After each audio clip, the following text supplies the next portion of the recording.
I never thought my life would take such a dramatic turn, but I guess that's how these things go. You think you've got it all figured out, and then boom, everything changes in the blink of an eye. My name's Alan, and this is the story of how my world got turned upside down. It was a Tuesday evening, just like any other. I remember it clearly because Tuesdays were always my busiest days at the office. I work as an accountant at a mid-sized firm in downtown Boston, and let me tell you, tax season is no joke. I'd spent the entire day crunching numbers and dealing with clients who seemed to think that their taxes would magically file themselves. By the time I got home, all I wanted was a cold beer and some peace and quiet. As I pulled into our driveway, I noticed the lights were on in the living room. That was odd because my wife, Carla, usually worked late on Tuesdays. She's a teacher at the local high school and runs an after-school program for kids who need extra help. I figured maybe she'd called it an early day, which wasn't necessarily a bad thing. Carla's a great cook, and I was hoping she might have whipped up something for dinner. I walked in, the smell of lasagna hitting me as soon as I opened the door. "Honey, I'm home," I called out, feeling like a character from some 1950s sitcom. Carla appeared from the kitchen, wiping her hands on a dish towel. She smiled, but there was something off about it. I've known Carla for 15 years, been married to her for 10, and I can read her like a book. That smile didn't reach her eyes. "Hey, babe," she said, giving me a quick peck on the cheek. "Dinner's almost ready. Why don't you go freshen up?" I nodded, still trying to figure out what was going on. As I headed upstairs to change out of my work clothes, I heard Carla on the phone, her voice hushed but urgent. I only caught snippets. "He's home now and we'll talk about it over dinner," but it was enough to set my teeth on edge. By the time I came back downstairs, Carla had set the table and was dishing out the lasagna. We sat down to eat, and for a while, everything seemed normal. We talked about our days, complained about our co-workers, and discussed weekend plans. But there was an undercurrent of tension that I couldn't shake. Finally, as we were finishing up, Carla put down her fork and looked at me with those big brown eyes of hers. "Alan," she said, her voice soft, "we need to talk about something important." I felt my stomach drop. In my experience, nothing good ever follows those words. "What's up?" I asked, trying to keep my voice casual. Carla took a deep breath. "It's about Sylvia," she said. Sylvia is Carla's younger sister, and to be honest, she's always been a bit of a mess. She's one of those people who seems to lurch from crisis to crisis, always needing someone to bail her out. "She's in trouble, Alan. Big trouble." I sighed. This wasn't the first time we'd had this conversation. What is it this time? Another failed business venture? Another deadbeat boyfriend? Carla shook her head. "It's worse than that. She's in debt. Like, serious debt. She's about to lose everything." I felt a pang of sympathy, despite myself. Sylvia might be a pain, but she was family. "That's rough," I said. "But I'm not sure what we can do about it. We're not exactly rolling in cash ourselves." That's when Carla dropped the bombshell. "I've been thinking," she said, her voice barely above a whisper. What if we transferred ownership of the house to Sylvia? She could sell it, clear her debts, and start over. We could rent for a while, maybe stay with my mom until we get back on our feet." For a moment, I thought I'd misheard her. The house. Our house. The one we'd scrimped and saved for years to buy. The one we'd poured our hearts and souls into renovating. The one where we'd talked about raising our future kids. That house. "You're joking, right?" I said, but one look at Carla's face told me she was dead serious. "Alan, please," she pleaded. "Sylvia's family. We have to help her." I felt like I'd been punched in the gut. "And what about our family?" I asked, my voice rising. "What about our future? We can't just give away everything we've worked for." Carla's expression hardened. "It's not giving away," she argued. "It's helping someone in need. Isn't that what family does?" We went back and forth for what felt like hours. Carla insisted that we had a moral obligation to help Sylvia, that we could always buy another house, that it was the right thing to do. I countered that it was insane to throw away our financial security for someone who'd never shown any ability to manage money responsibly. In the end, I put my foot down. I'm sorry, Carla, I said, but the answer is no. We are not giving Sylvia our house. That's final. Carla didn't say another word. She just got up, cleared the table, and went to bed early. I stayed up late, nursing a beer and trying to make sense of what had just happened. Little did I know, this was just the beginning of my troubles. The next day, I came home from work to find Carla's mother, Gloria, sitting in our living room. Gloria's always been a piece of work, opinionated, manipulative, and convinced that she knows best. She and I have never seen eye to eye, and her presence in my house after the previous night's conversation set off all kinds of alarm bells. "Alan," she said, her voice dripping with fake sweetness, "we need to have a chat." For the next hour, Gloria berated me for my selfishness and lack of family loyalty. She went on and on about how Sylvia was in dire straits, how she might end up on the street, how it was our Christian duty to help her. I tried to explain our position, that we'd worked hard for what we had, that giving away our house wasn't a realistic solution, but Gloria wasn't having any of it. "Family comes first," she kept saying, as if repeating it would magically change my mind. By the time Gloria left, I was exhausted and angry. I couldn't believe that Carla had gone behind my back and involved her mother in our private affairs. When Carla got home that evening, we had another heated argument. She accused me of being cold-hearted and selfish. I accused her of being naive and irresponsible. "You don't understand," Carla said, tears in her eyes. "Sylvia has no one else to turn to. And what about us?" I shot back. "Who do we turn to when we've given away everything we have?"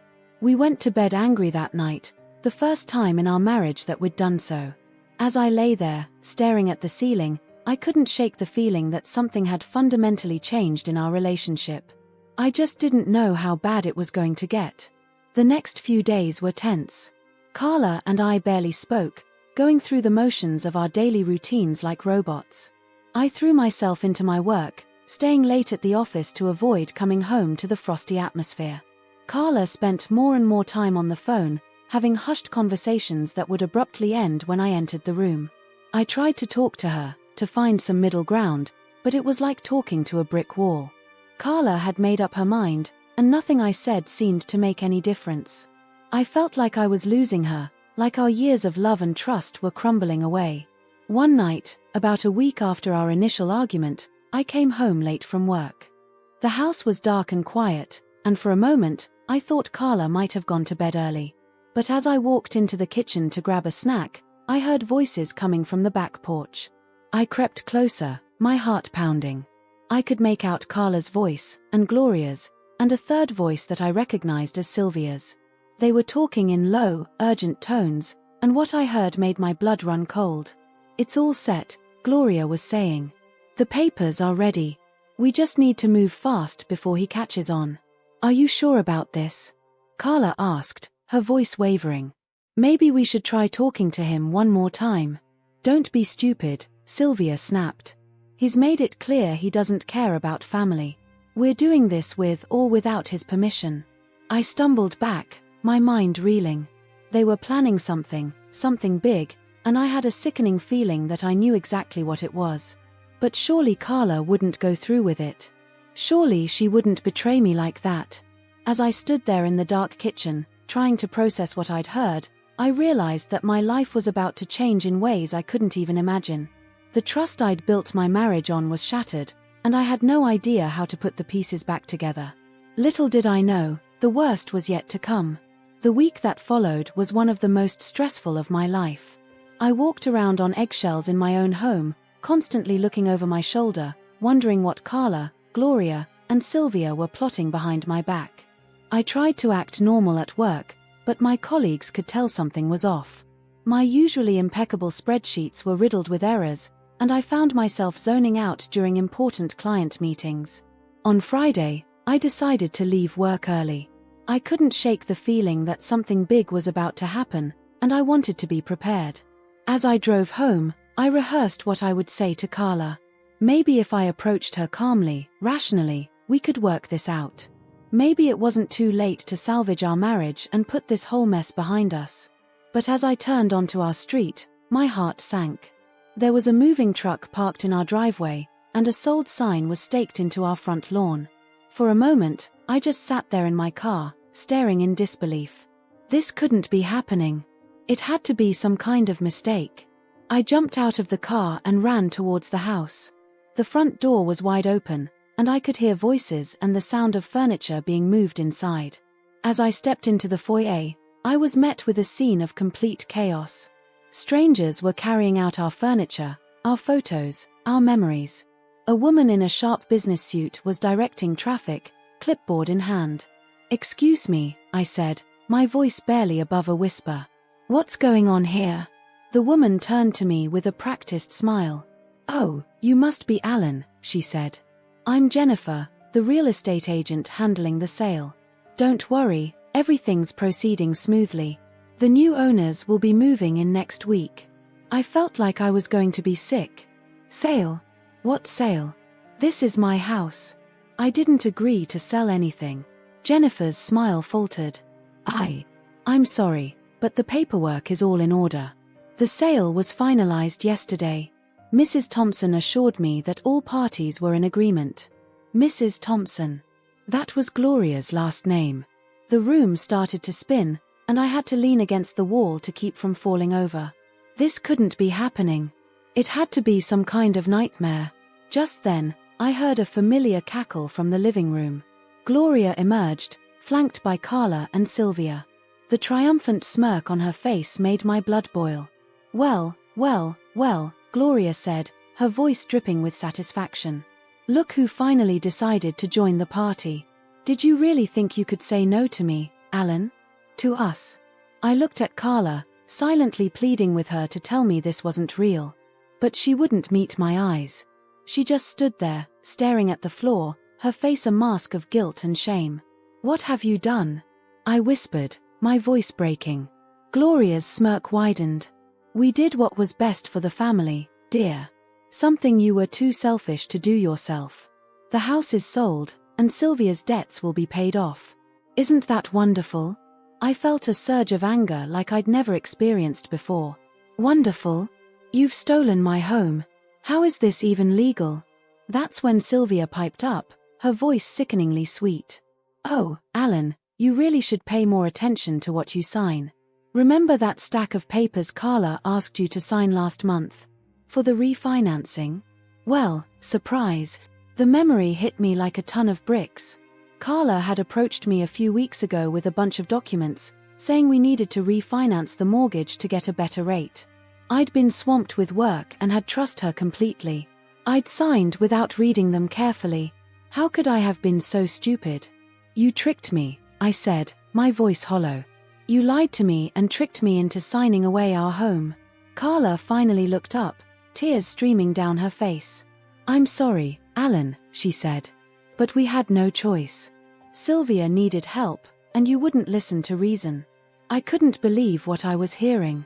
"No choice? You had every choice. You chose to betray me, to throw away our marriage, our future, everything we've built together. For what? To bail out your sister for the 100th time?" Gloria stepped forward, her eyes flashing dangerously. "Now you listen here, you ungrateful little man.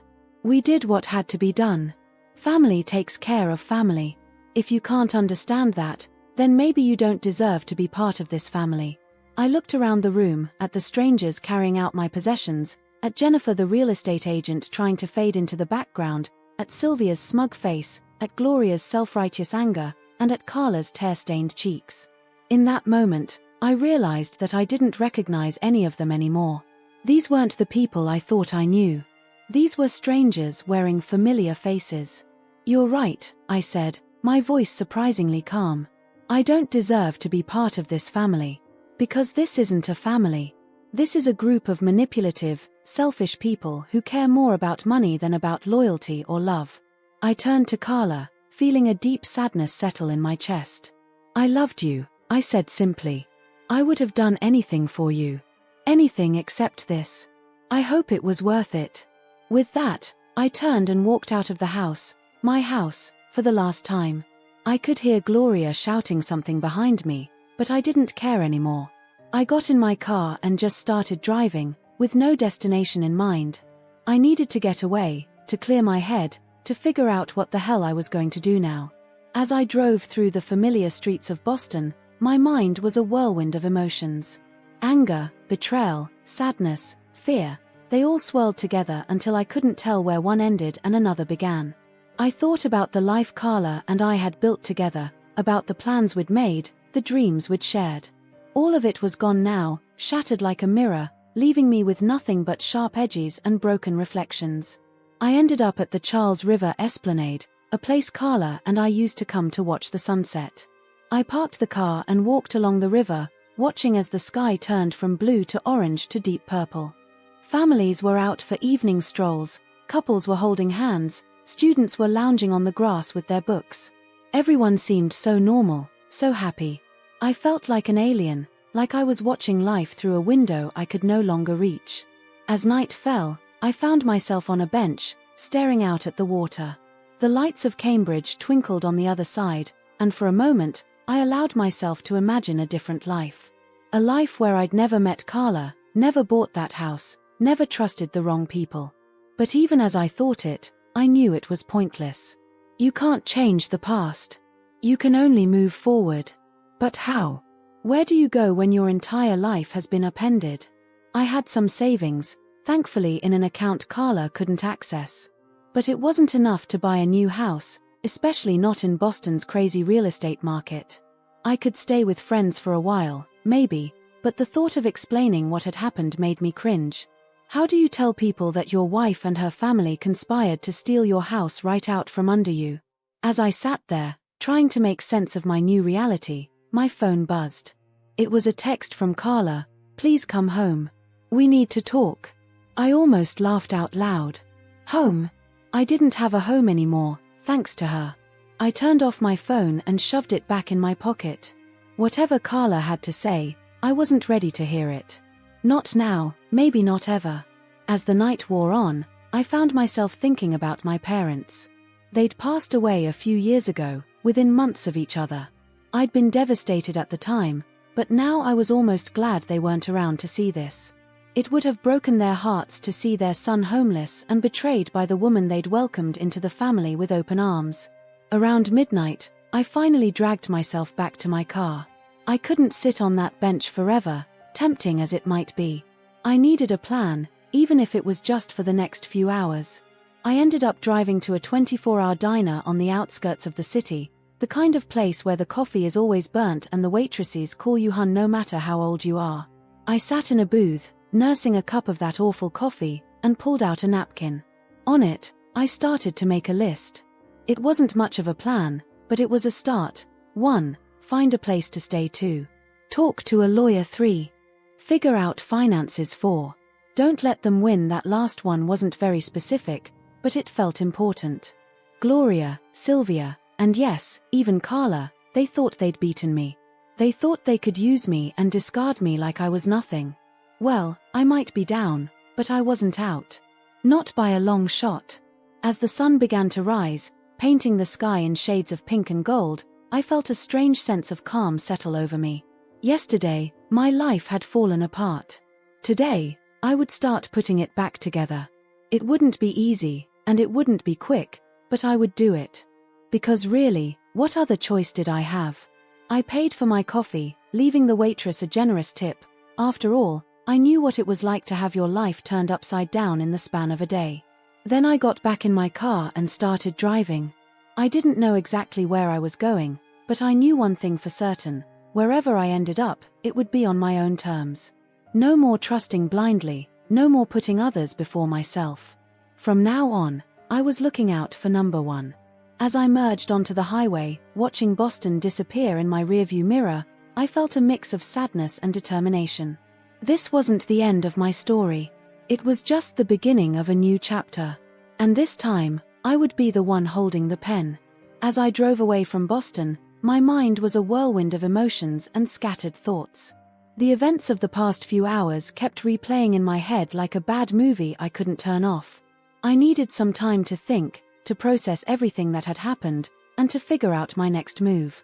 I ended up driving north, following the coastline. There was something calming about the ocean, even in the darkness. As the miles ticked by on the odometer, I found myself in Hampton Beach, New Hampshire. It was off-season, and the usually bustling beach town was quiet and mostly deserted. I parked my car near the beach and stepped out onto the sand. The cold Atlantic wind whipped around me, but I barely noticed. I walked towards the water, my shoes sinking into the soft sand with each step. The rhythmic sound of the waves crashing against the shore was oddly soothing, like nature's own white noise machine. As I stood there, staring out at the dark expanse of the ocean, the reality of my situation began to sink in. I was homeless. The house I had worked so hard for, the home I had built with Carla, was gone. And not just gone, stolen from me by the people I thought I could trust the most. I felt a surge of anger rise in my chest. How could Carla do this to me? How could she betray our marriage, our life together, for her sister's debts? And Gloria, that manipulative, overbearing woman who had never truly accepted me as part of the family. I should have seen this coming. I should have known they would go to any lengths to get what they wanted. But as quickly as the anger came, it was replaced by a deep, aching sadness. This wasn't just about losing a house. It was about losing my entire life as I knew it. The future I had planned, the dreams Carla and I had shared, all of it was gone, washed away like footprints in the sand. I don't know how long I stood there, lost in my thoughts. It could have been minutes or hours.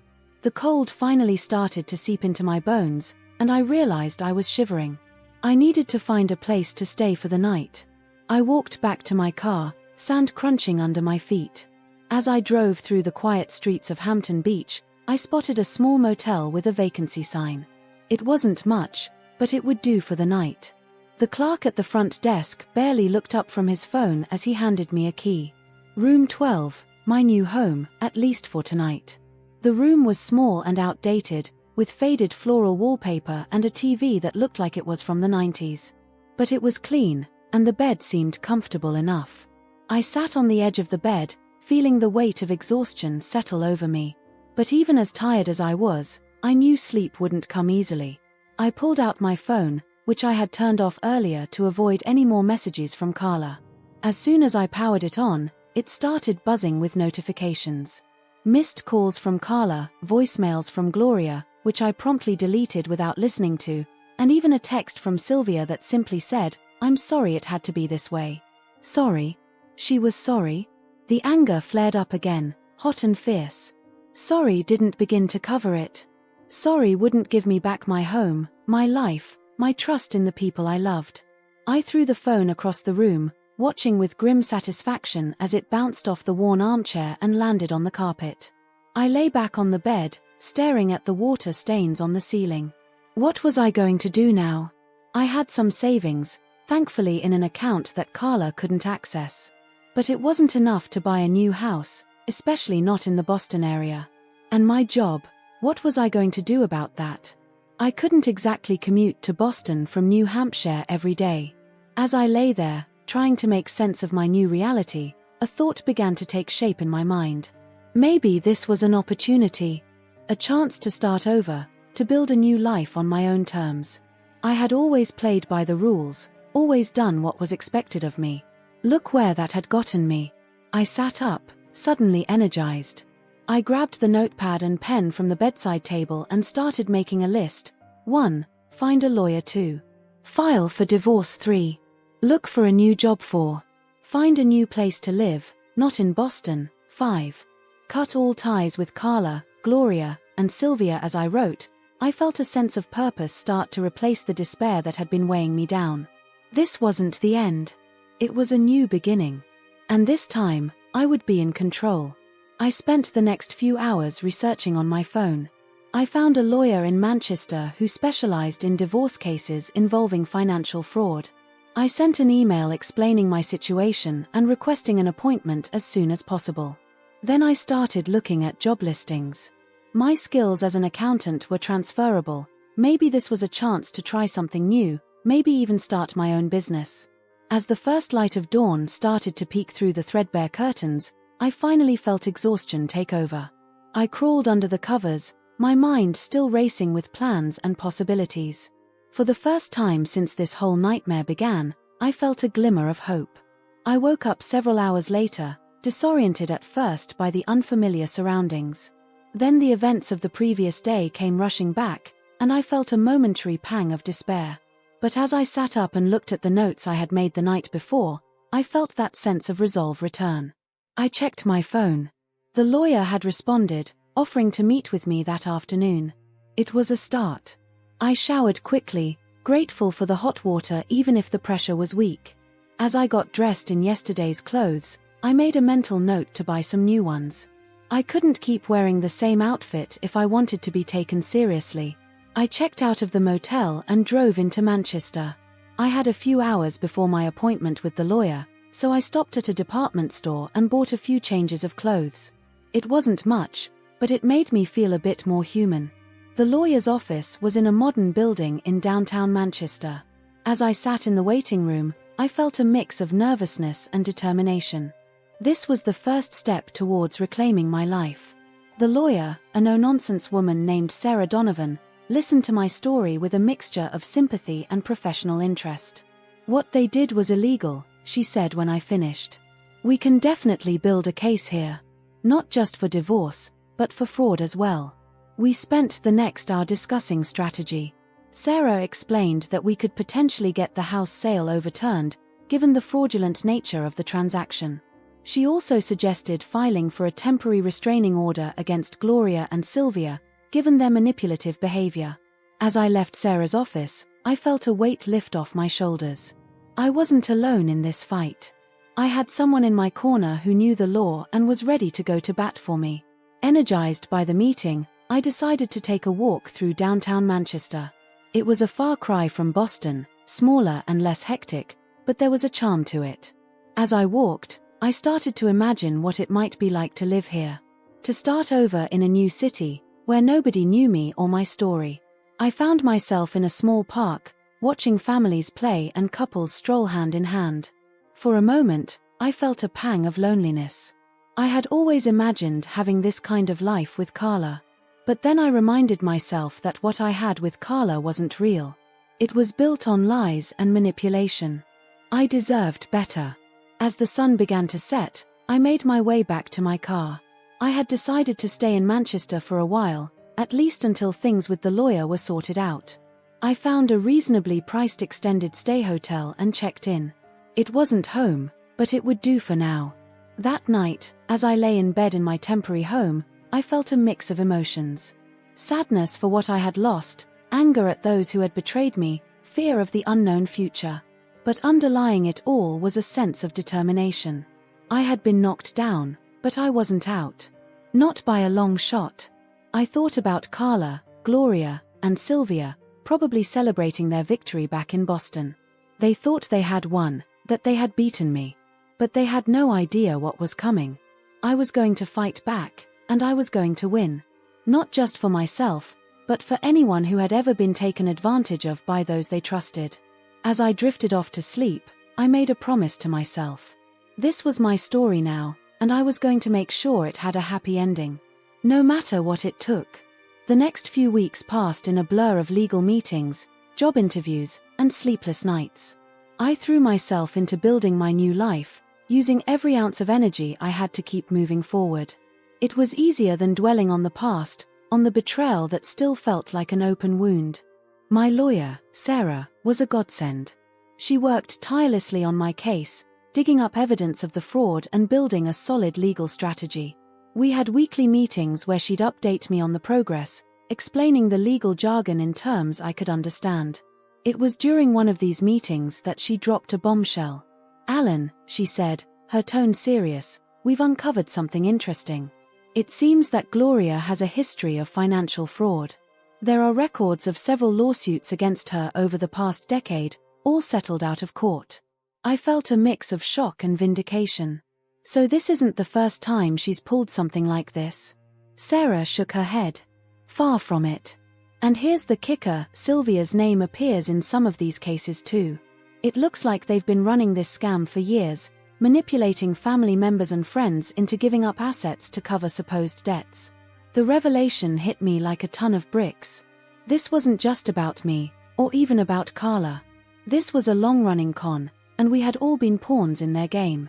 I felt sick to my stomach, but also more determined than ever to see justice done. "What does this mean for our case?" I asked. Sarah's eyes gleamed with a fierce light. "It means we're not just fighting a divorce case anymore. We're looking at potential criminal charges. Fraud, conspiracy, maybe even racketeering. Alan, we could take them down for good." The possibility was both thrilling and terrifying.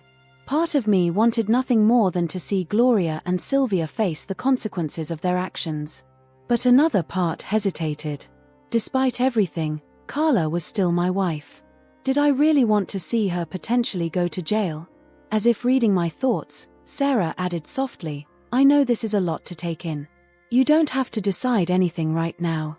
Take some time to think it over." I nodded, my mind racing. As I left Sarah's office, I felt like I was standing on the edge of a precipice. The choice I made now would shape not just my future, but the futures of Carla, Gloria, and Sylvia as well. It was a heavy responsibility, and I wasn't sure I was ready for it. I spent the rest of the day walking around Manchester, trying to clear my head. The city was starting to feel familiar now, almost like home. I had a favorite coffee shop where the barista knew my order by heart, a park bench where I liked to sit and watch the world go by. It wasn't the life I had planned, but it was becoming my life nonetheless. As the sun began to set, I found myself back at my extended stay hotel. I'd been living there for weeks now, and the room had started to feel less like a temporary shelter and more like a home base. I had a routine workout in the small gym in the mornings, job hunt or meet with Sarah during the day, then come back here to decompress and plan my next moves. I sat on the bed, staring at my phone. I hadn't spoken to Carla since that day at the house, but I still had her number. My finger hovered over the call button. Part of me wanted to warn her, to give her a chance to come clean before the hammer fell. But another part, the part that still ached from her betrayal, wanted her to be blindsided, to feel the same shock and pain that I had felt. In the end, I put the phone down without making the call. Whatever happened next, Carla had made her choice. She'd chosen her sister and mother over our marriage, over the life we'd built together. She'd have to live with the consequences of that choice. As I lay in bed that night, sleep eluding me once again, I thought about the future. If we won the case and Sarah seemed confident that we would, what then? The house would likely be returned to me, but did I even want it anymore? The thought of living in that space, surrounded by memories of happier times, felt suffocating. Maybe it was time for a completely fresh start. I'd been doing well in my job interviews, including one for a senior accountant position at a growing tech startup in Manchester. The idea of building a new life here, away from the shadows of my past, was becoming more appealing by the day. The next morning, I woke up with a sense of clarity I hadn't felt in weeks. I knew what I had to do. I called Sarah first thing and told her to proceed with the case, including the potential criminal charges. It wasn't about revenge, I told myself. It was about justice, about protecting others from falling victim to Gloria and Sylvia's schemes. With that decision made, I felt a weight lift off my shoulders.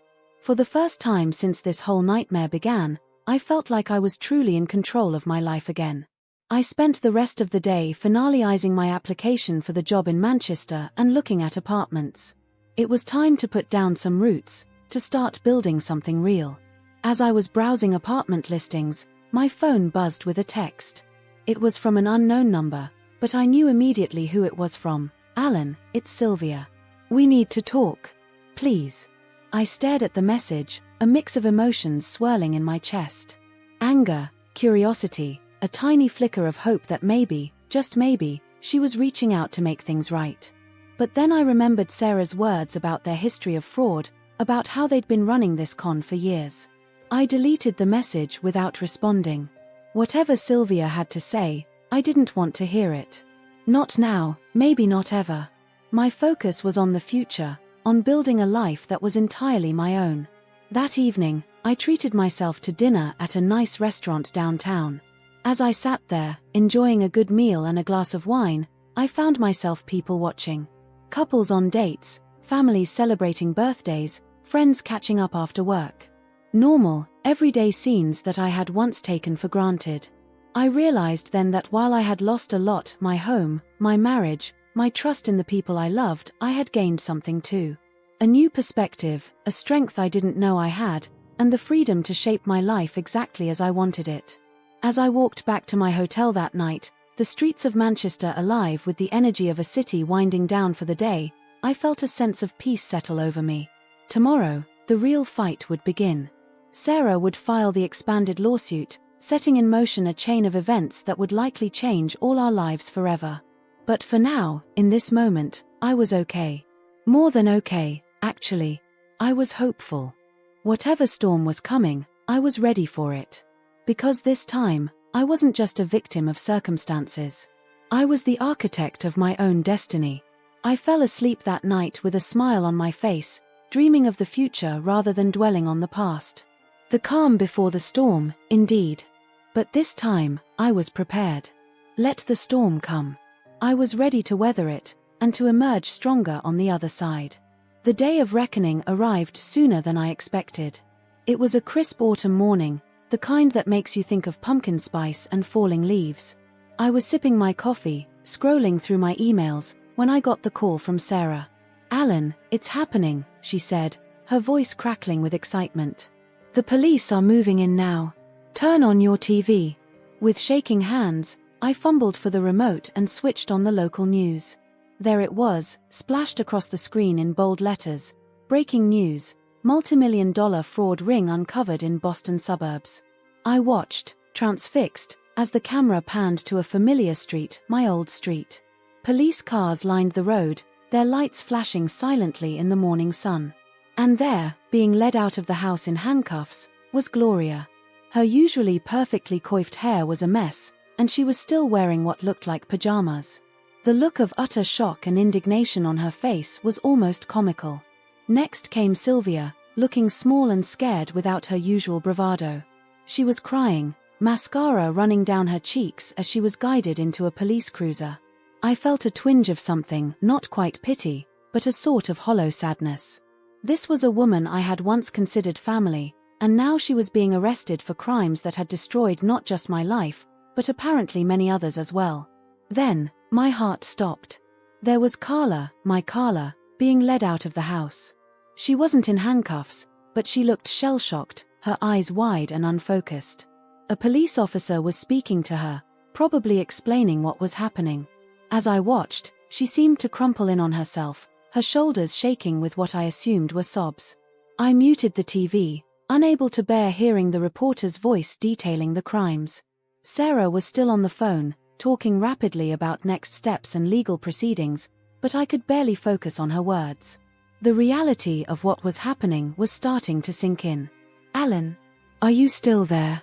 Sarah's voice cut through my daze. "Yeah, sorry," I mumbled. "It's just, seeing it actually happen. It's a lot to take in." Sarah's voice softened. "I know. But remember, this is a good thing. Justice is being served. You've been incredibly brave throughout this whole ordeal." I thanked her and hung up, my mind reeling. I had thought I was prepared for this moment, but seeing it unfold on live TV was surreal. Part of me wanted to jump in my car and drive to Boston, to see it all happening in person. But I knew that would be a mistake. My place was here, in Manchester, in the new life I was building for myself. I spent the rest of the day in a daze, alternating between watching the news coverage and trying to distract myself with work. By evening, the full scope of Gloria and Sylvia's crimes had been revealed. It wasn't just me they had conned. There were at least a dozen other victims, mostly family members and close friends, who had been manipulated into giving up properties or large sums of money to cover fabricated debts. The next morning, I woke up to a flood of messages and missed calls. Word had gotten out that I was one of the victims, and suddenly everyone wanted to talk to me. Old friends, distant relatives, even a few reporters looking for a statement. I ignored most of them, only responding to a select few who had reached out with genuine concern. One message, however, I couldn't ignore. It was from Carla. "Alan, I'm so sorry. I didn't know. Please, can we talk?"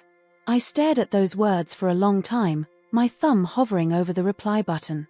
Part of me wanted to ignore her, to let her stew in the consequences of her actions. But another part, a part one thought had died the day I lost my house, still cared about her. Still wanted to understand why she had done what she did. After what felt like hours, I finally typed out a response, "Okay. But not now. I need some time." Her reply came almost instantly, "I understand. Thank you." The days that followed were a whirlwind of legal meetings and police interviews. I had to give statements, go over financial records, relive every painful moment of the betrayal. But with each retelling, I felt a little stronger, a little more detached from the pain. It was becoming a story I told, rather than a wound I nursed. A week after the arrests, I finally agreed to meet with Carla. We chose a neutral location, a coffee shop in a town halfway between Manchester and Boston. As I drove there, I rehearsed what I wanted to say, the questions I needed answered. But when I saw her sitting there, looking small and defeated, all my carefully prepared words flew out of my head. "Hi," I said, sliding into the seat across from her. "Hi," she replied, her voice barely above a whisper. "Thank you for coming." We sat in awkward silence for a moment, neither of us quite sure where to begin. Finally, Carla spoke. "I'm so sorry, Alan. I know that doesn't even begin to cover it, but I am. I had no idea how deep it went, how long Mom and Sylvia had been doing this. I thought it was just this one time, just to help Sylvia out of a tough spot. I never imagined." Her voice trailed off, choked with tears. I wanted to reach out, to comfort her as I had so many times before. But I held back. "That wasn't my role anymore. Why didn't you talk to me?" I asked, the question that had been burning inside me for months. "We were partners, Carla. We could have figured something out together." She shook her head, wiping away tears. "I was scared. Mom and Sylvia, they have a way of getting into your head, of making you believe that their way is the only way. And I was weak.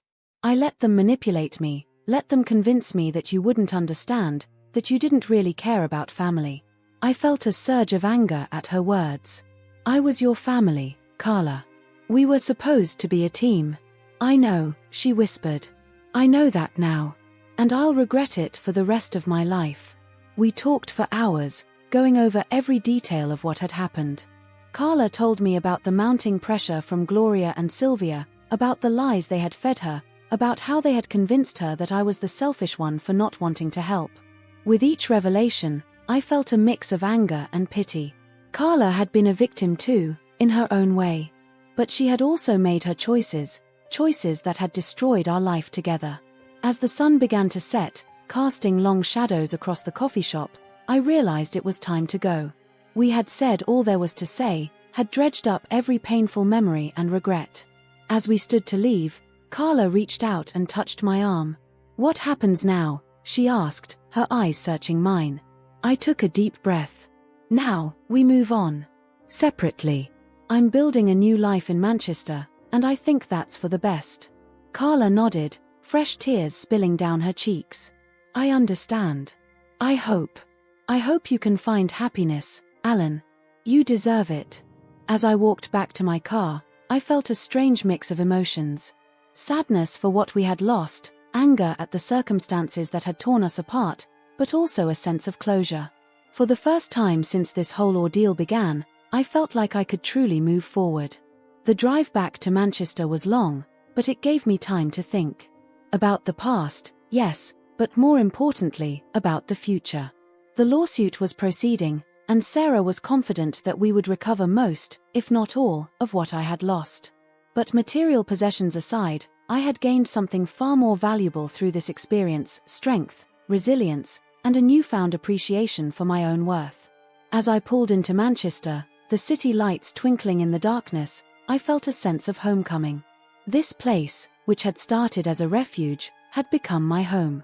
And for the first time in a long time, I was excited about what the future might hold.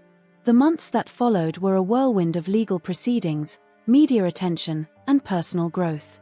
As the case against Gloria and Sylvia unfolded, more and more victims came forward.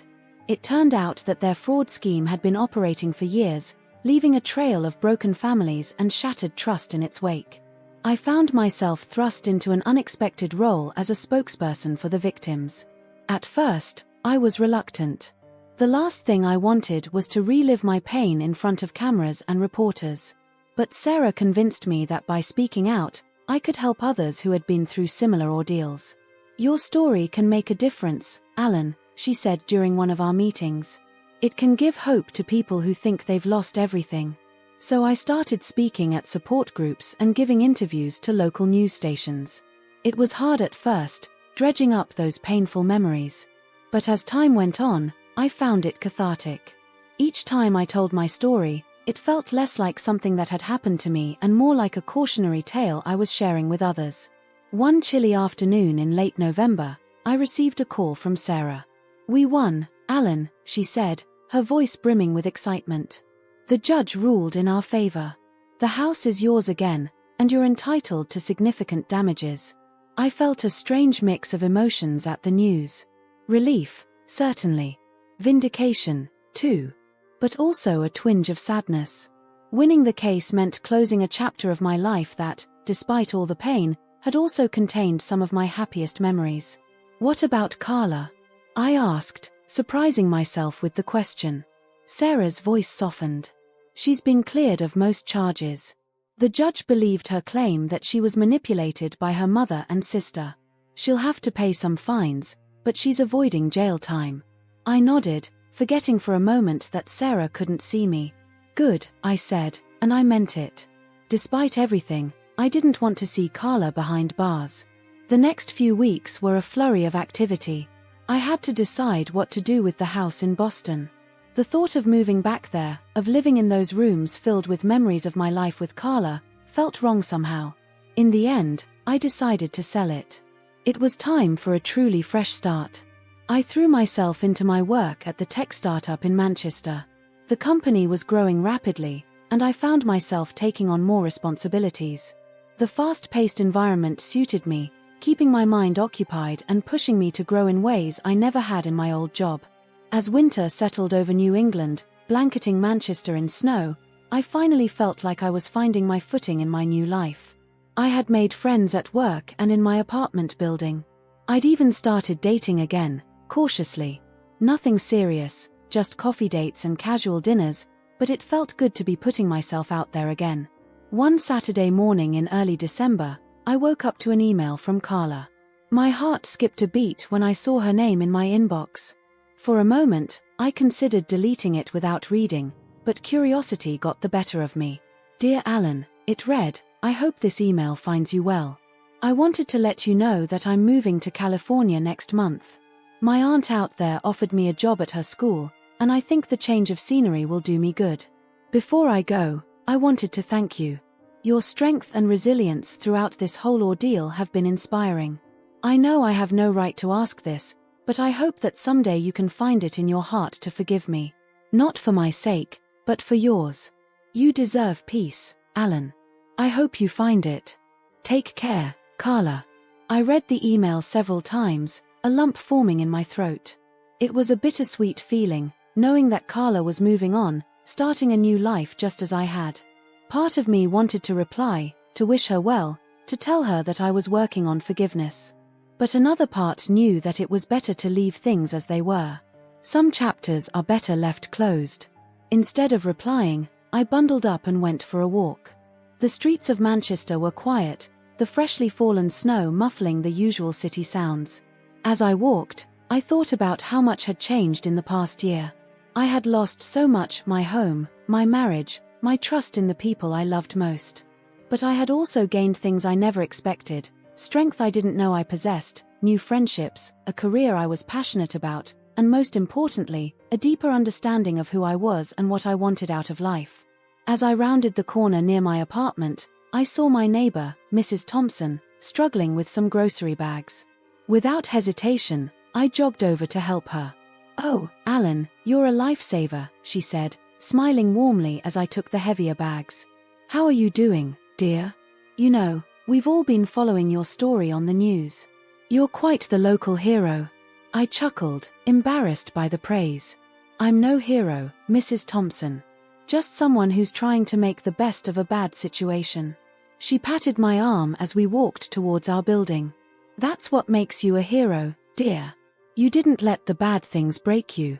You're rebuilding, and that takes real courage." Her words stuck with me for the rest of the day. Was I really rebuilding?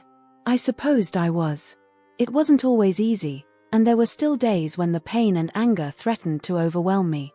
But I was moving forward, one day at a time. That evening, as I sat in my cozy apartment, looking out at the snow-covered city, I felt a sense of peace wash over me. I thought about Carla's email, about Mrs. Thompson's words, about the long and difficult journey that had brought me to this moment. I realized then that forgiveness wasn't something I could force. It would come in its own time, if it came at all. What mattered was that I was no longer letting the actions of Gloria, Sylvia, and Carla define me or my future. I was writing my own story now, on my own terms.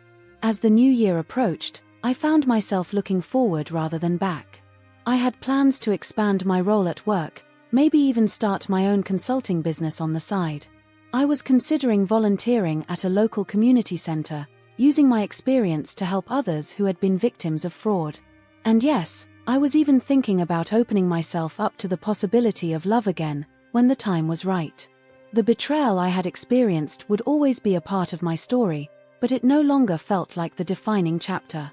It was a turning point, a catalyst for change and growth.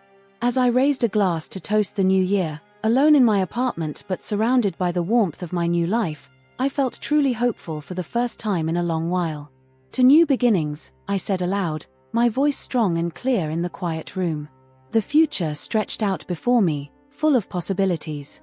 I didn't know exactly what it would bring, but I knew one thing for certain: whatever challenges lay ahead, I was ready to face them. I had weathered the storm, and emerged stronger on the other side. This was my new beginning, and I was going to make the most of it. As I drifted off to sleep that night, I felt a sense of excitement for what the coming year might bring. The pain of the past was still there, a dull ache in the background, but it no longer controlled me. I was Alan 2.0, stronger, wiser, and ready to embrace whatever life had in store. Tomorrow was a new day, the first day of my new life, and I couldn't wait to see what it would bring.